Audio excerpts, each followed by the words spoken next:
Sud Radio 10h midi, Valérie Expert. Avec vous et avec Gérard Collard, immense plaisir de retrouver notre libraire préféré, la Griffe Noire à Saint-Maur. Bonjour Gérard. Bonjour madame. Vous n'avez pas besoin de hurler parce que j'ai été appareillé il n'y a pas longtemps. Là, c'est la joie, je ne contiens plus ma joie. Oui. Un petit mot pour signaler que demain, c'est la fête de la librairie indépendante. Youpi, voilà. Non, mais il faut soutenir nos libraires, on le répétera jamais assez. Et puis surtout, c'est la fête, on célèbre le prix unique du livre. C'était la loi Lang, c'était en 81, figurez-vous. Et ça a été une très bonne loi pour... Je crois que rien que pour ça, il mérite qu'on se souvienne de lui, parce qu'il y aurait beaucoup de librairies. D'ailleurs, même maintenant, si on supprimait ce prix unique, on serait mort, c'est clair. Et alors, il y a un petit livre, c'est l'association Verbe avec Gallimard qui publie Que vive la loi unique du prix du livre. Alors, vous dites, bon, je ne vais pas lire ça. On vous l'offre demain dans 480 librairies indépendantes. Et c'est vraiment l'histoire de ce combat, parce que c'était un vrai combat que de faire accepter que les librairies puissent vendre des livres au prix unique décidé par l'éditeur. Et il y a un très beau texte d'Agnès de Sarthe, Lettre aux jeunes lecteurs, où elle dit: à toi qui veux être libre, à toi qui déteste t'ennuyer, à toi qui préfère dire non que oui, à toi qui aime te coucher tard, manger des bonbons, sauter dans les flaques, bref. Et elle dit: quand j'avais ton âge, je n'aimais pas lire. Voilà, j'ai avoué, je détestais lire même. Et c'est tout ce que la lecture permet de faire découvrir. Donc, Et moi, je trouve que le confinement, c'était désastreux pour beaucoup de choses, mais par rapport aux gamins et aux jeunes, je trouve comme ils n'avaient rien d'autre, ils sont reprécipités dans les librairies, et je trouve qu'on a... Plus que sur les réseaux et autres. Nous, on a beaucoup ressenti, ils ont redécouvert quand même. Non, c'était... Bon, alors on n'est pas content avec Gérard, parce qu'on vous conseille des livres formidables. Chacun le sien, et on va vous remettre une petite couche de... Alors Gérard, vous n'êtes pas content, pourquoi ? Non, parce que c'est vraiment un livre d'exception. C'est Édouard Carrey, il a écrit Petite au Cherche Midi. Et je ne sais pas pourquoi. Alors pour moi, ça a été une révélation. En plus, si vous regardez en podcast, vous allez voir, c'est un très joli objet. Regardez, déjà on dit souvent que les livres sont moches, et là il y a des petites illustrations faites par l'auteur. C'est l'histoire de cette petite fille qui est très pauvre, qui vit dans l'est ou le nord de la France. Puis son père meurt, il est soldat, il se retrouve à Paris, femme de ménage, serviteur carrément, parce que la pauvre femme. Exploité. Et il se retrouve chez un médecin solitaire. Et alors là, elle est terrorisée. C'est une vie absolument incroyable. Elle est terrorisée, la petite fille, la mère, parce qu'en fait, ce type, il retraduit en carton, il refait en carton des organes pour l'hôpital. C'est-à-dire qu'il y a des langues dans son laboratoire, il y a des langues. La mère, alors, c'est une histoire vraie, la petite fille, un matin, retrouve sa mère pendue au-dessus de son lit. Elle va devenir complètement fascinée par ce personnage, par ce médecin. Alors, il fait des statues, vous savez, des visages en papier, en carton mâché, qui sont absolument fascinants. Alors, je vous en passe, c'est carrément Alexandre Dumas. Il se passe plein de choses. Il va se retrouver à Paris, à la Révolution. Il va faire les masques de Robespierre, de plein de choses comme ça. Et puis, ils doivent s'enfuir parce qu'ils sont menacés de mort par la Révolution. Et ils vont se retrouver à Paris, à Londres, où ils vont créer... Qu'est-ce qu'ils vont créer ? C'est le musée de Madame Tussaud. En fait, l'histoire, c'est la véritable histoire de Madame Tussaud. Mais il y a des rebondissements. C'est toute l'histoire d'une époque. Madame Tussaud, c'est ce musée extraordinaire à Londres, c'est le musée Grévin, mais donc ces personnages de cire. Et donc c'est intéressant, de connaître l'histoire. Et alors c'est une Française, elle est française, elle est du nord de la... Marie Grosse-Hall, elle est née en 1761 à Strasbourg. Mais allez-y, c'est lisible vous le faites lire à partir de 17-18 ans. C'est vraiment un livre d'aventure. Puis c'est le destin d'une femme à cette incroyable, époque-là. La fille, la gosse, elle est passée. Mais moi, je trouve, il y a une espèce, comme on dit, c'est très la mode maintenant, de résilience dans le malheur. Mais puis alors, c'est rempli d'humour, d'histoire. Il y a tout. Et alors, je ne comprends pas, je ne sais pas. J'en parle pas très bien. Elle a échappé à la guillotine, je vois. Oui, absolument. Et donc, elle exécute ses masques mortuaires. Et j'imagine, il y a des scènes où la petite fille dort dans le laboratoire du médecin. Elle est entourée moi, on me fait ça, je dors pas. Et elle s'y sent bien et elle va complètement, ça va lui changer la vie. Allez-y, c'est vraiment une pure merveille. Ça s'appelle Petite. L'auteur, c'est Edward Carrey et c'est aux éditions du Cherche Midi. C'est un joli livre. J'ai très envie de le lire. Ouais. Alors moi, c'est un livre dont je vous ai parlé il y a 15 jours. Ça s'appelle Ça ne pouvait pas tourner autrement, d'Eliane Saliba Garillon. Elle est libanaise. Et alors, c'est un livre, je vais vous dire, moi, j'ai j'ai adoré, je vous en avais parlé, c'est aux éditions L'Escampette, c'est une petite maison d'édition. La couverture, comme dirait Gérard, le livre, il est comme la couverture. Ça se passe à San Francisco. Moi, je l'ai lu, j'ai adoré, j'ai donné à ma maman, qui l'a adoré, qui l'a donné à sa sœur. Bref, c'est un livre qui s'est passé de main en main. Et j'avais envie de vous en reparler parce que c'est vraiment un livre dans lequel vous plongez et qui va vous rendre heureux. Donc, c'est l'histoire de Mel et Martin. Alors, ils ont pas de chance. Il y en a un, sa femme est morte, et l'autre, sa femme l'a foutu dehors. Mel, il est un peu un écrivain raté dans une station de radio. L'autre, il est un peu ronchon, il ne rêve et il ne parle que de sa femme. Et puis, Mel va trouver refuge chez son copain Martin. Alors évidemment, c'est deux vieux garçons qui vont un peu pas avoir tout à fait la même façon de voir. Et puis Mel, il aime bien aller dans un parc à San Francisco, très beau, j'ai vérifié, qui existe, où là, il va échanger avec une femme dont il ne sait pas grand-chose. Et puis un jour, il disparaît. Bon, je vous en dis pas plus. Il y a une femme de ménage syrienne qui arrive aussi dans cette histoire.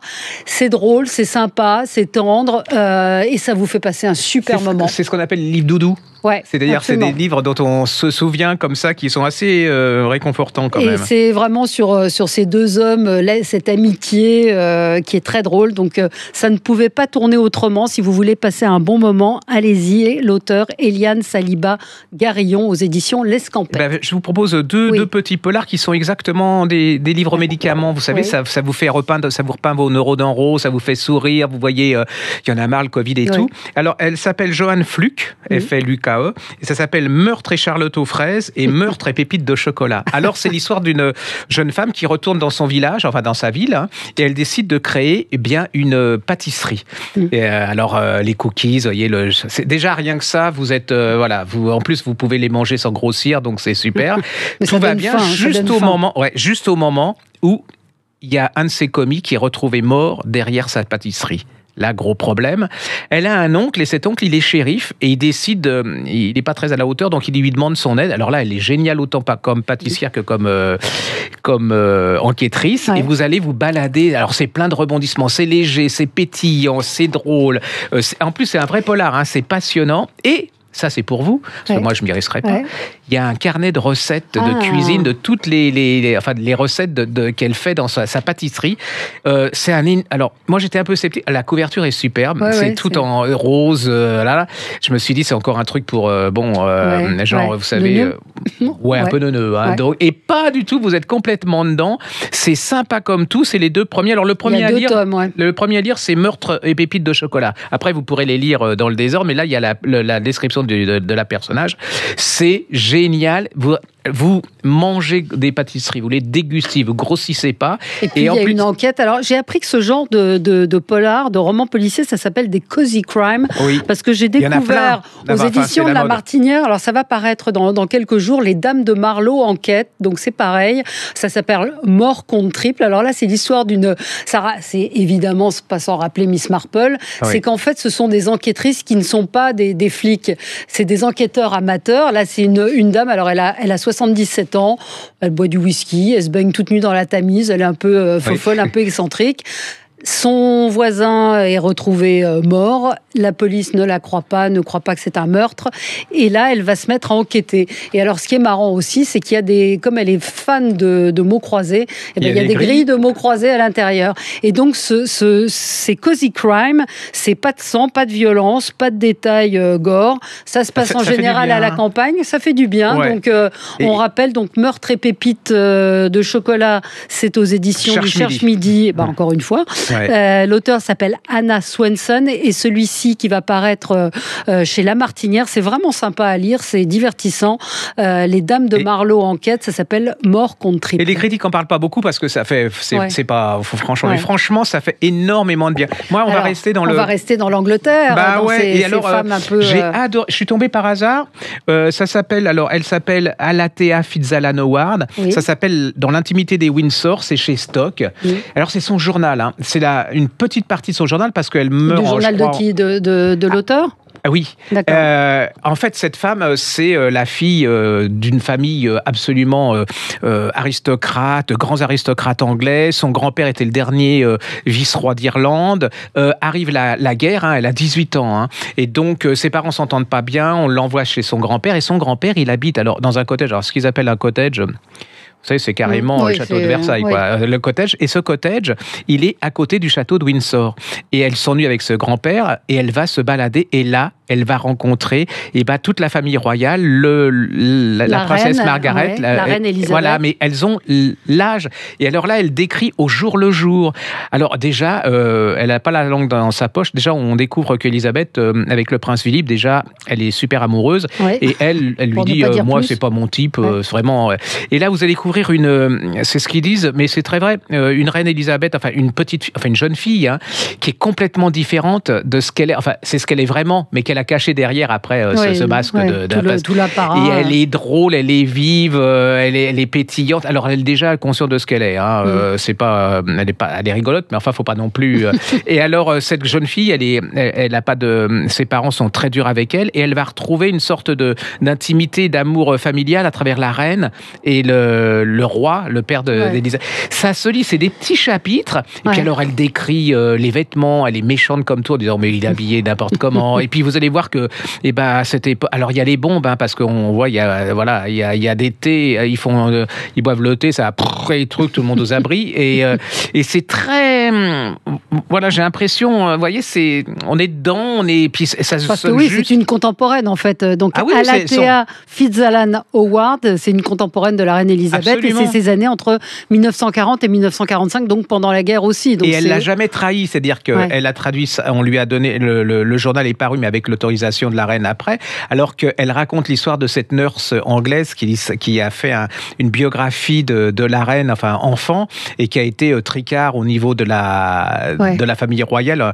limite à se suicider. Donc c'était vraiment, voilà, allez-y, c'est un bon. Donc c'est chez Stock, ça s'appelle Dans l'intimité des Windsor. On vient de célébrer les 95 ans de la reine d'Angleterre, c'est une manière de la redécouvrir. Absolument. Il y a eu effectivement The Crown aussi qui la décrivait, mais là c'est différent, c'est vraiment quelqu'un qui a partagé son quotidien. Et c'est des vraies personnes, enfin je veux dire, on n'est pas dans le spectacle du tout.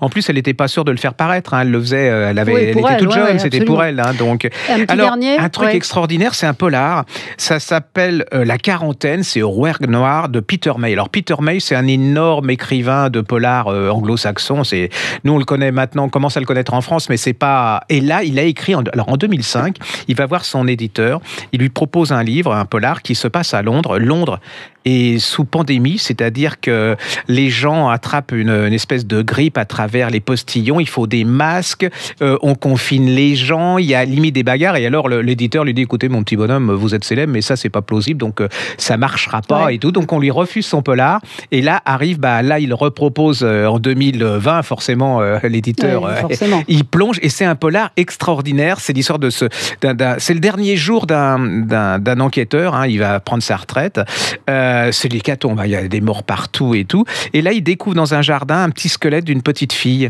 et de ce petit, alors on lui dit, écoute ton squelette, on a autre chose à faire et lui il se dit non, je veux savoir ce qui s'est passé, il va être têtu envers et contre tout, et vous allez voir, c'est une machination absolument diabolique derrière cette histoire de squelette, et puis c'est la description moi je trouve ça extraordinaire, ce type en 2005 décrit exactement exactement, c'est fascinant, ça s'appelle La Quarantaine, c'est Peter May et c'est au Rouergue Noir, allez-y, ne le loupez pas, et pourtant Dieu sait si le Covid, j'en ai, je me suis fait avoir. Je vous signale, je ne l'ai pas encore lu, Lettre à mon fils Charb de Denise Charbonnier, c'est la maman de Charb qui a publié chez Lattès une lettre à son fils Charb qui a été tué, assassiné lors de l'attentat de Charlie Hebdo. Je vais le lire, mais je voulais vous le signaler parce que je crois que c'est un livre très émouvant, poignant. Elle parle de lui enfant, c'est à la fois, paraît-il, drôle et émouvant, et voilà, comme c'est courageux d'écrire ce genre de livre. Je crois qu'elle voulait lui rendre hommage. Donc, et je crois que c'est des gens qui font entretenir la mémoire pour... Absolument, il faut dire qui il était, que c'était pas quelqu'un de raciste, bien au contraire. Lettre à mon fils Charb, c'est chez Denise Charbonnier, et c'est Denise Charbonnier qui l'a écrit, c'est chez Lattès, et on vous en reparlera. Merci Gérard, à la semaine prochaine. À bientôt. Sud Radio 10h midi, Valérie Expert.